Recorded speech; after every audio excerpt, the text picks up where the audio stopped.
21장 4절 말씀 함께 읽겠습니다. 시작. 눈이 높은 것과 마음이 교만한 것과 악인이 형통한 것은 다 죄니라. 아멘. 눈이 높은 것이 죄라는 점에 이 있는 분은 없을 겁니다. 이 말은 고급스러운 것만 찬다는 뜻이 아니고요.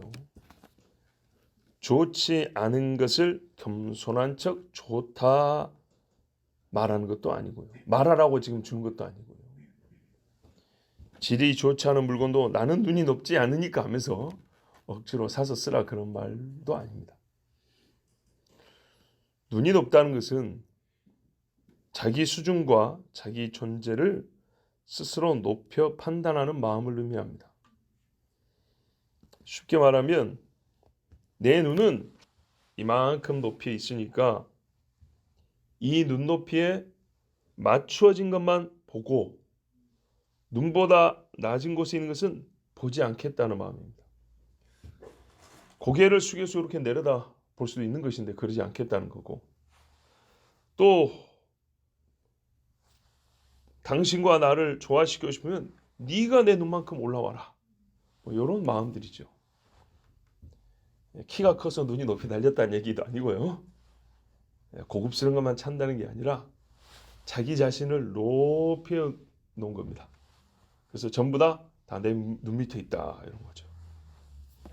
그래서 이어지는 마음이 교만한 것하고 사실상 같은 뜻입니다. 이 같은 사람에 대한 두 가지 표현이라고 볼 수 있죠. 마음이 교만한 사람들 눈이 높습니다. 자꾸 물건 구매할 때 상황을 연상하면 안 됩니다. 사람과 사람을 생각하면 훨씬 더 맞는 말씀입니다. 마음이 교만한 사람은요, 제 분수를 모르는 말과 행동을 합니다. 또 본인이 누릴 수 있는 것보다 더 많은 것을 내놓으라, 더 좋은 것이 나에게는 주어져야 한다, 이렇게 주장합니다. 가끔 그런 영상들 이렇게 나오죠. 예. 자기한테는 이까지 것은 안 어울린다는 거죠. 예. 그래서 말이죠, 자기에게 합당한 것 이상을 요구하는 것을 당연히 여기는 이 사람들은 자기 욕심을 충족시키지 못하는 사람이나 물건이나 일에 대하여 불만 정도가 아니라 크게 분노합니다. 분노, 고라 같은 경우를 보시면 맞습니다. 그리고 다른 사람을 어떻게 대할까요? 종처럼 대하게 되어 있습니다. 그런 의미에서 눈이 높다는 것과 교만한 마음은 하나이고 같은 죄입니다. 성경 잠언 6장 16절에서 19절에 하나님께서 미워하시는 것이 나와 있는데 아주 중요한 표현이 있습니다. 6장 16절을 보면 여호와께서 미워하시는 것 곧 그의 마음에 싫어하시는 것이 67가지이니 곧 교만한 눈과 거짓된 혀와 무죄한 자의 피를 흘리는 손과 악한 계교를 꾀하는 마음과 빨리 악으로 달려가는 발과 거짓을 말하는 망령된 증인과 및 형제 사이를 이간하는 자이니라. 아멘. 이거 로마서에 나오는 사형에 해당하는 죄들인데요. 보니까 여기 16절 이하 17절인가요? 곧 교만한 눈 그랬어요. 자, 오늘 우리 본문에는 교만한 마음과 눈이 높은 거죠. 근데 이 두 개가 섞여 있죠. 그렇습니다. 마음과 눈은 결합되어 있습니다. 이 교만한 자는 악인이라, 눈이 높은 자나 마음이 교만한 자나 결국 교만한 눈을 가진 사람은 하나님이 낮추십니다. 우리가 성경 여러 군데 읽지 않습니까? 겸손하면 하나님의 때가 높인다. 교만은 패망의 선봉이요 교만한 자는 여호와께서 낮추신다 그랬어요.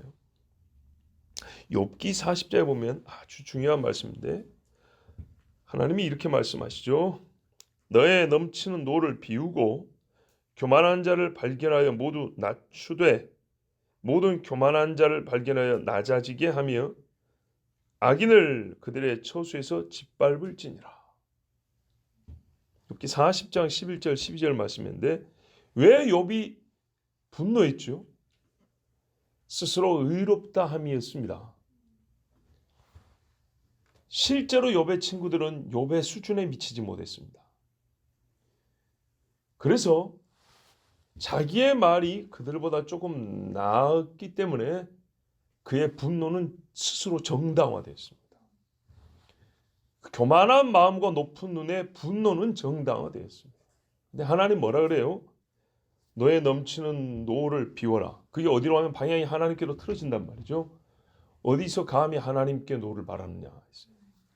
그러면서 너뿐만 아니라 네 주위에도 누구든지 교만한 자에 대하여는 바로 이게 교만입니다. 교만에는 뭐가 나온다고요? 분노가 나온다고요. 자기 수준에 맞추지 않은 분노가 나온다고요. 그리고 다른 사람은 하대하여 종처럼 여긴다고요. 근데 그게 본래 본인에 합당하면 그나마 좀 받을 만한데 그게 아니고 스스로 높였기 때문에 분수를 모르기 때문에 하나님이 또 그렇잖아요. 감히 어리석은 자가 누가 입을 벌려 여호와를 대적하느냐 그러잖아요. 그래서 뒤에 이렇게 말씀해요. 교만한 자를 발견하여 모두 낮추어라. 모든 교만한 자를 발견하여 낮아지게 하라 그랬어요. 그런데 그 다음에 중요한 말씀이죠. 악인을 그들의 처소에서 짓밟을지니라. 교만한 자는 악인이라 그랬어요. 악인. 교만한 자를 어떻게 낮아지게 할 것이며 악인을 짓밟으면 그가 어떻게 됩니까? 자, 욥기 40장에 보면 교만한 자를 낮추라 그랬는데 뒤에 보면 악인을 짓밟으라 그랬죠. 어떻게 낮추냐? 짓밟아서 낮추는 거예요. 짓밟으면 어떻게 되냐? 낮아지게 돼 있어요. 감히 하나님께 교만하면 어떻게 돼요? 하나님이 밟아서 낮춰버립니다. 밟아서 낮춘다는 말은 비참해진다는 거죠. 그냥 단순한 깨달음이 아닙니다. 그가 교만과 자기 높음의 이유로 삼았던 걸 완전히 뭉개버린다는 겁니다. 그래서 수치 가운데 낮아지게 되는 겁니다. 왜요? 그만한 큰 죄가 교만이라는 죄예요. 눈이 높은 죄예요. 그래서 하나님은요 악인이라고 불렀어요. 분명히 악인이라고 그랬어요. 자, 욥기에서 악인이라 했습니다. 그러면 우리 번역의 뒷부분에 보시면 악인이 형통한 것은 다 죄인이라. 어렵지 않죠? 눈이 높은 자, 마음이 교만한 자는 악인이고 이 사람들이 형통하다는 것은 다 죄의 열매 아니겠습니까? 그래서 역시 이것도 죄다 라고 판단하는 것은 역시 우리가 이해하기 어렵지 않냐고 맞는 말씀입니다. 그냥 말 그대로 술술 풀리고 맞습니다 라고 아멘이 되는 말씀입니다. 그런데요 원문은 달라요. 원문에는 뭐가 되냐면 쟁기질입니다. 우리 번역에는 뭐라고 되어 있냐면 형통한 거 이렇게 되어 있죠. 또 각주에는 등불 이렇게 되어 있죠. 맞습니까?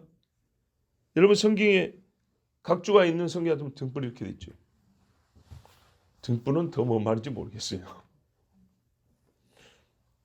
자, 좀 원문에 따라 해석을 해보면 악인의 쟁기질은 죄인이라 이렇게 되어 있는 거예요.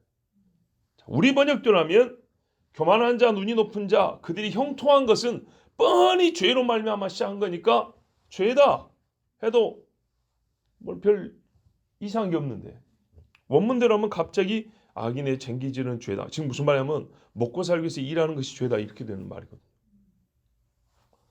그래서 여러분 고민이 좀 생깁니다. 아니 악인도 먹고 살아야 되는데 왜 이것이 죄지? 참 받아들이기에도 해석하기도 쉽지 않지만 미국의 러크만이라는 목사가 이런 말을 했어요. 분명한 본문이 거부되면 빛은 꺼져버린다. 해석하기 어렵다고 해가지고 쉽게 바꾼다거나 두 가지 해석이 가능할 때 자꾸 쉬운 쪽으로 이렇게 가버리면 하나님의 말씀에 빛이 꺼진다는 거예요. 오히려 차라리 어려운 쪽으로 한번 해보세요. 어렵다는 게 다 맞다는 게 아니라 원문이 어려우면 번역을 쉽게 해가지고 쉽게 가지 말고 우리식대로 말이 되게 번역하지 말고 말이 안 되는 원문을 그대로 놓고 하나님께 구하면 하나님이 그 깊은 것을 가르쳐서 아 이런 말씀이구나 하고 깨달아진다는 겁니다. 자, 본문 말씀을 그대로 볼게요. 악인의 쟁기질은 죄니라. 악인은 그가 생존을 위하여 하는 일, 생존을 위하여 한다는 것은 사실상 우리 가장 순수한 동기일 수 있습니다. 동기 자체는. 그렇기 때문에 악인의 다른 행실에 비추어서는 최고의 동기입니다. 그죠? 남에게 높아지는 것도 아니고 남을 헤아리는 것도 아니고 내가 살기 위해서 하는 일은 악인의 입장에서는 최고의 동기죠.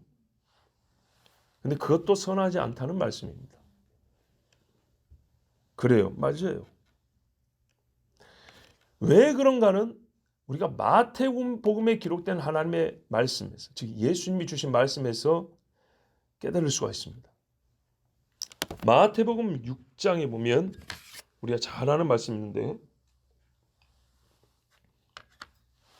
33절에 너희는 먼저 그의 나라와 그의 의를 구하라 말씀합니다. 근데 그 앞에 무슨 말씀이 있냐 하면 여기까지는 다 잘 아세요. 무엇을 먹을까 마실까 입을까 염려하지 말라. 하늘에 있는 너희 아버지께서 다 먹이고 입히시느라 그래. 그러니까 이 맥락을 보면 우리가 먹고 마실 것을 걱정하는 것이 죄죠. 그렇게 되죠.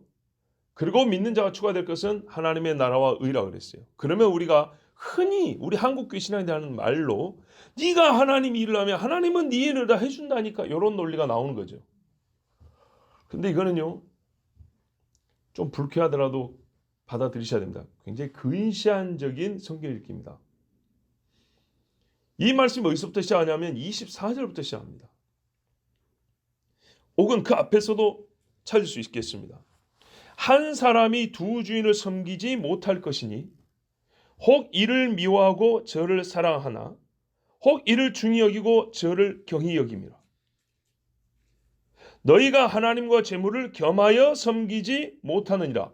그러므로 내가 너희에게 이르노니 목숨을 위하여, 최고의 동기죠. 생존입니다. 생존. 그렇죠? 예. 목숨을 위하여 무엇을 먹을까 무엇을 마실까 무엇을 입을까 염려하지 말라. 한참 앞에 이 말씀이 있어요. 거의 10절 앞에 이 말씀이 있어요. 그리고 쭉 말씀이 이어지면서 뒤에 가서 이거를 다시 반복한 겁니다. 무엇을 먹을까 입을까 마실까 염려하지 말라. 그리고 최종 결론으로 하나님의 나라와 의를 구하라 이렇게 말씀한 겁니다. 그러면 우리가 뭐죠? 최고의 동기지만은 생존을 위한 가장 기본적인 어떤 순수한 동기일지라도 그게 여차하면 뭐가 될 수 있어요? 재물을 섬기는 마음의 발로가 될 수 있다 이 말입니다. 레갑 족속이 성벽 있는 도시에서 안 살고 밖에서 천막 치고 살았습니다. 다 포도 말려서 먹고 포도즙 짜서 마시고 포도 넣어서 빵 만들어 먹는데 레갑 족속은 포도에서 나는 잎도 되지 않았다 했습니다. 왜 그랬습니까? 그거 먹고 살 수 있는 겁니다. 벽돌집에서 다 살 수 있는 겁니다. 믿음의 사람들 다 거기 살았습니다. 그런데 레갑의 아들 여호나답은 왜 자기 후손이 그러지 말아 했어요? 예후가 이세벨을 죽이고 아합의 집을 무너뜨린 예후가 하나님 뜻에 합당히 일을 했는데도 불구하고 그가 일상생활에서 경건이 무너지는 거예요. 일상생활에 쌓여진 경건이 없으니까 그 자식들이 4대를 내려가지 못하고 없어져 버린 거예요. 믿음이 소멸되어 버렸어요. 여호나답은 레갑과 같이 수레에 올라서 이세벨을 멸하러 가는데 같이 갔던 동역자입니다. 예후가 그랬잖아요. 너 레갑의 아들 여호나답이요. 네가 나의 마음과 같으냐? 그렇소. 타라. 우리가 하나님의 일을 하자고 진짜 하나님의 의를 행했던 사람들입니다. 하나님이 그래서 잘했어 너에게 왕권을 준다 했습니다. 그런데요. 예후 당대에서부터 무너지는 거예요. 예후가 우상 숭배 안 했어요. 예. 그런데 어떻게 해요? 일상생활에서 말씀의 순복함이 매일의 길에서 그게 나타나지 않아요. 누구나 다 할 수 있는 일.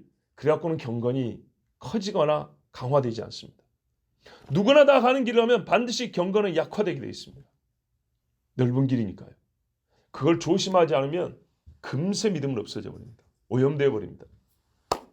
맞아요. 그래서 여호나답은 자기 자식들에게 말했어요. 포도에서 난 것은 아예 입을 대지 마라. 우리 잠언 뒤에도 나오지만은 술은 아예 쳐다보지도 마라 그랬어요. 경건한 사람은 그 말씀을 기억하는데요. 불경건한 사람은 술 취하지 말라 그랬지 어디 먹지 마라 그러냐고 이렇게 말한다고요.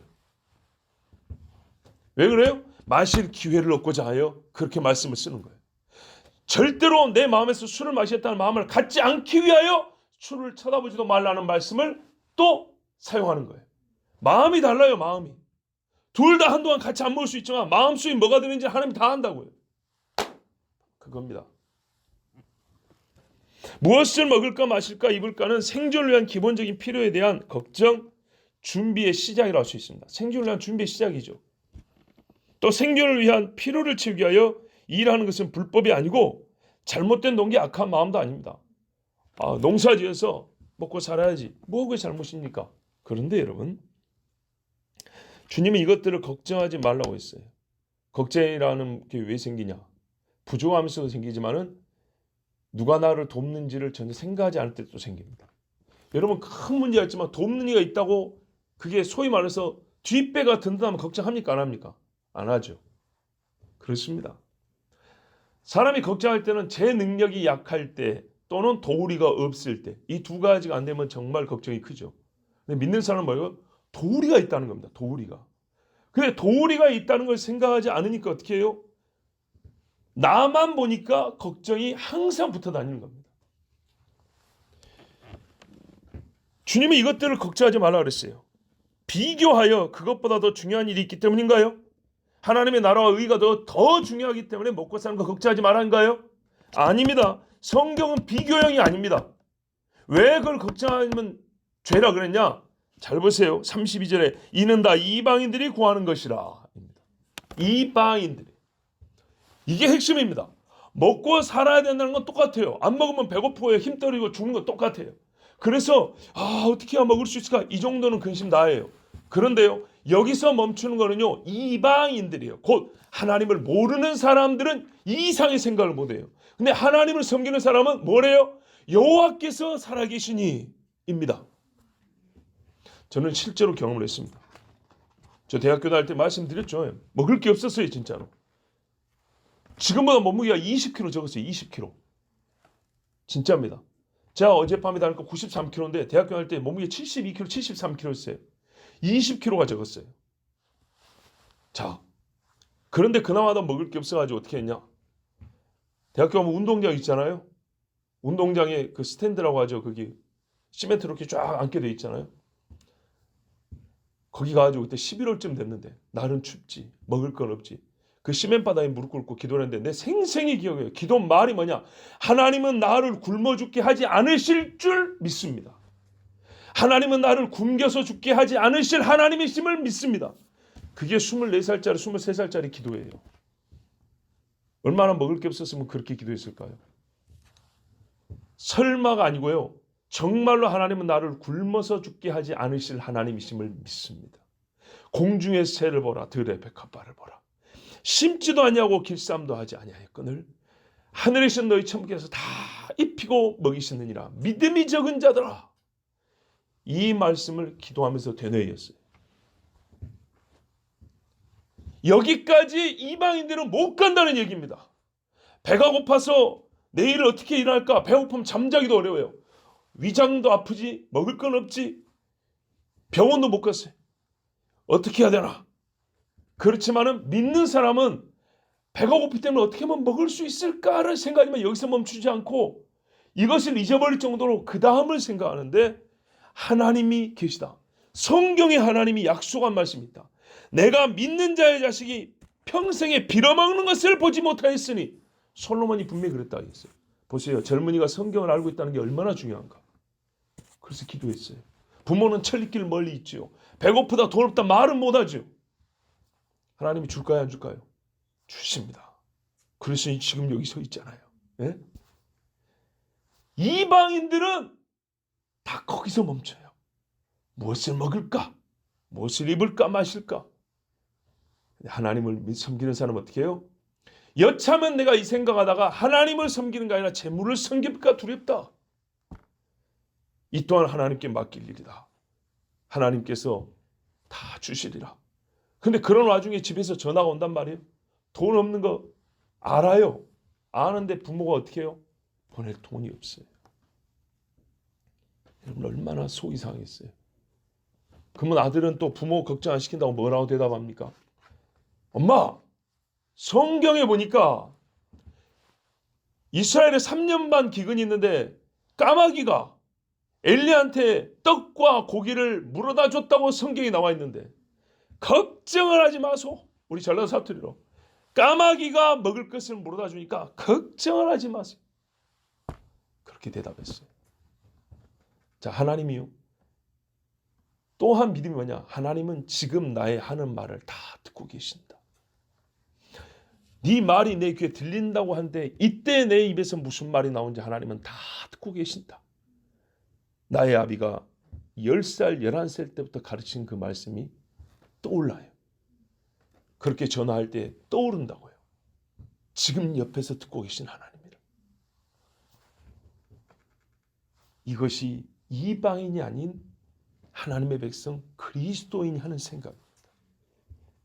그러므로 여러분, 악인이 눈이 교만하고 눈이 높고 마음이 교만한 자, 그가 생존을 위하여 일한다 할지라도 본래 마음이 교만하고 눈이 높으니 그 쟁기질을 얼마나 정직하게 하겠으며, 또 쟁기질을 한다고 해서 그 욕심이 줄지 아니하니 거둔 것에 대하여 얼마나 그것이 만족스러울 것이며 감사하겠습니까? 그러나 그 쟁기질 자체가 또 죄라고 하는 것은 뭐냐? 여호와를 알지 못하고 하기 때문에, 하나님을 섬기지 아니하고 자기 힘을 의지하여 순전히 그 이상은 나가지 못하고 그의 최고치는 무슨 일을 하든지 간에 항상 자기의가 테두리고 자기의가 한계이기 때문에 죄라는 것입니다. 그래서 하나님 뭐래요? 전쟁할 때 군사로 싸우는 것이 맞지만 사람과 기병의 수를 생각하는 딱 거기까지 멈추니까 죄라고 하는 것입니다. 다윗은 군대로 안 싸웠습니까? 그러나 어떻게 해요? 그 군사의 수의 최대치를 한번 확인해 보자. 결국 뭐예요? 하나님이 얼마나 우리와 함께 하시는가, 내가 지금 하나님께 얼마나 붙어있는가 한번 확인해 보자. 이것이 아니고요, 하나님 뺀 그 아래 것들에서 맥시멈을 한번 확인해 보자. 이것이거든요. 전쟁에 나 성경에 있어요. 집을 짓기 전에 나한테 돈이 얼마나 확인해 봐야 맞는 거고, 전쟁하기 전에 내가 1만 군대고 제가 2만 군대면 내가 안 되겠구나 화평을 청하는 게 지혜롭다, 분명히 그랬음에도 불구하고 다윗이 군사를 센 건 왜 잘못입니까? 그 못난 요압도 그랬잖아요. 하나님께서 능히 당신에게 필요한 군사도 주시고 전쟁 이기게 하실 건데 뭐하러 세냐고. 이때 다윗은요, 그 군사 수가 자기 의고 자기 힘이었어요. 거기까지밖에 안 되는 믿음 상태였다는 거예요. 그래서 누구나 다 하는 것이고 상식적인 일이었음에도 불구하고 그건 죄였어요. 얼마나 큰 죄입니까? 말 그대로 천군이 내려와가지고 칼을 들고 쳐버렸잖아요. 유다를 쳐버렸어요. 이스라엘. 수만 명이 죽었습니다. 악인의 쟁기질은 하나님이 주시는 은혜에 대한 인정과 감각이 전무한 쟁기질입니다. 그에게는 재물을 섬기는 배가 있습니다. 악인의 쟁기질에는 생존을 위함이라는 마음만 순수하게 담겨있는 법이 없습니다. 항상 보면 배를 위함이라는 또 하나의 우상 숭배가 그 속에 들어있습니다. 욕심과 눈의 만족을 채우려는 일함에는 하나님이 없고 반드시 세상신과 자기 의가 신이 되어 그의 쟁기를 끌고 갑니다. 그러므로 악인의 쟁기질은 죄입니다. 여러분, 이것이 재물을 섬기는 행위이기 때문에 죄가 되는 것입니다. 우리가 생각해야 할 죄는 어디까지입니까? 한번 생각해 보십시오. 야, 여기까지 죄라고 말해야 되는 것이구나. 우리가 꿈꿔야 할 의는 얼마나 높아야 하는가를 다시 깊이 생각해 봐야 합니다. 아브라함의 행위 완전하니 여호와께서 그것을 의라 부르셨습니다. 간혹 교회를 찾는 사람들 중에 조금 주제를 벗어난 것 같지만 이 말씀을 적용하기에 좀 합당한 사례라고 할까요? 간혹 교회를 찾는 사람들 중에 굉장히 의롭다 스스로 여기는 그런 느낌을 강하게 풍기는 사람들이 있어요. 의의 주제를 몇 가지 가지고 와서 상담을 가장한 판단을 해봅니다. 요약하자면 이런 겁니다. 이 교회는 나를 만족시킬 수 있는 교회인가? 이 교회 목사는 내 눈높이에 맞는 지식과 영성을 가지고 있는가?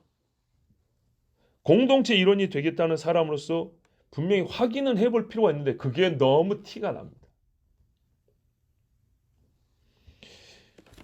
그래서 저는 그런 분들에게 오히려 묻고 싶은 게 있어요. 예를 들면 이런 거죠. 이 교회는 동성애 지지하는 사람들을 어떻게 생각하십니까? 뭐 이렇게 대뜸 이렇게 묻고 들어오는 사람들 말이죠. 필요한 질문인데요. 그런 질문하는 마음에는 상당히 겸손함을 찾아보기가 어렵습니다. 그게 궁금하더라도 초면에 내가 예배하겠다고 온 교회 또는 그 목회자한테 그게 첫 번째나 두 번째 질문으로 나올 것은 아니죠. 그래서 저는 그런 분들에게 되묻고 싶어요. 당신은, 형제는, 자매는 본인의 죄에 대하여 얼만큼 알고 있습니까? 어디까지 당신의 죄를 깊이 파헤쳐보고 주님 앞에 고백해 보셨습니까? 하나님의 세상 다스림에 대해서는 얼마나 넓게 이해하고 있는지 스스로 먼저 물어보시길 바랍니다. 몇 가지 주제에 내가 정통해요. 몇 가지 주제에 열심히 써요. 그거는 기껏 해야 해요. 폭우가 쏟아지는데 빗줄기 몇 개 쥐고 있는 것 정도밖에 안 돼요. 땅을 가득 채우고 남은 강물같이 흐르는 하나님의 진리 중에 몇 줄기 잠깐 자기 집을 옆으로 지나가게 하는 그것만 보고 와 깨끗한 물, 당신은 이 깨끗한 물이 있어? 죄송하지만 굉장히 이렇게 표현하면 제 스스로 교만할 수 있지만 우스운 겁니다. 그런 거는. 당신은 창조주 하나님의 창조에 감탄해 본 적이 있는가? 십자가 나타난 하나님의 성육신의 신비에 대하여 감성에만 막 북받쳤고 울지 않냐고 정말 탐복해 본 적이 있는가? 사단의 깊은 것이 눈에 띄는 몇 가지 내지는 세상의 어떤 은밀한 것을 파헤쳐지는 사람들 그 정도 아니라 당신 마음속에 역사하는 그 사단의 은밀하고 깊은 것 치우쳐 있는 삐뚤어 있는 당신의 마음 그것이 얼마나 각도가 틀어져 있는지 알고 있는가? 여러분 만약에 그런 돌아봄이 없이 내가 주장하고 알고 있고 정통적인 기준을 세우는 그 몇 가지를 가지고 교회를 판단한다. 이런 사람은 말이죠. 높은 눈을 가진 사람일 뿐입니다. 그의 눈은 그 높은 눈은 악인의 쟁기질만큼이나 받아들이기 어려운 죄입니다. 목회하면서 그런 분들을 꽤 많이 봤어요. 처음 오는 교회인데 건방지게 팔짱 끼고 짠하대서 이러고 있습니다. 그래서 처음 오셨습니까? 인사하러 가면 내가 한국교회 꼭 이렇게 표현해. 한국교회 교회 실태에 대해서 이 목사님들의 이 참 무너진 영성에 대해서 고민이 많은 사람입니다. 그래서 이 교회 저기 한번 보고 있는데 네가 뭔데 봐. 정말 그런 사람 어떻게 하면요 눈물을 흘면서 탄식을 해야 되는 거예요. 탄식. 선지자도 이러고 안 했어요. 선지자도 어디서 그런 건방진 태도를 가지고 정말로 한국교회에서 뭐 자기의 판단할 권한을 준 적도 없지만 누구나 속으로는 판단을 낼 수 있거든요. 그러나 그것이 어떤 식의 판단이 됩니까? 마음에 이 괴로움이 느껴져. 저러면 안 되는데라고 판단이 되잖아요. 그럼 어떻게 해요? 저러면 안 되기 때문에 주님하고 예레미야처럼 그래야지. 어느 선지자가 건방지 갖고 그렇게 했단 말입니까? 회당마다 쫓아다니면서 그랬어요? 안 그랬어요. 바울 같은 영생가도 없지만 회당마다 쫓아다니면서 이따와 예배야 이렇게 하는 게 아니라 하나님 앞에 본인은 그 이따위 예배를 드리는 사람 무리수에 있어도 자기는 하나님 앞에 전심으로 예배를 다했어요. 그러면서 형제들아 들으라. 당신들이 모르면서 지금 믿고 있는 것이다. 당신들이 성경을 더 알아야 될 필요가 있다. 이렇게 말했죠. 처음부터 판단자와 심판자가 돼가지고 교회를 이리 돌아다니고 저리 돌아다니고 이런 사람이 있어요. 그것은 아닙니다. 그것은 여러분 누군가는 해야 될 일이고 마땅한 일처럼 여기지만 악인의 쟁기질일 뿐입니다. 하나님 앞에 겸손하십시오. 겸손은 무능력을 말하는 게 아닙니다. 겸손은 잠잠함이 아닙니다. 겸손은요 정말 강하게 휘두르는 주먹보다 훨씬 더 큰 힘이 있습니다. 겸손한 자가 때에 따라서 한마디를 하면요 그 한마디는 지축을 흔듭니다. 하나님께서 보고 계십니다. 마음이 겸손한 자 눈이 높고 마음이 교만한 그는 악인이요 그의 쟁기질은 다 죄라 그랬습니다. 자기 스스로 눈을 낮추고 마음을 온유하고 겸손하게 하고 그리고 주님이 항상 함께 계신다. 나는 여호와를 섬기는 자라 하고 쟁기질하는 자. 이 사람을 하나님은 의롭다 하십니다. 기도하겠습니다.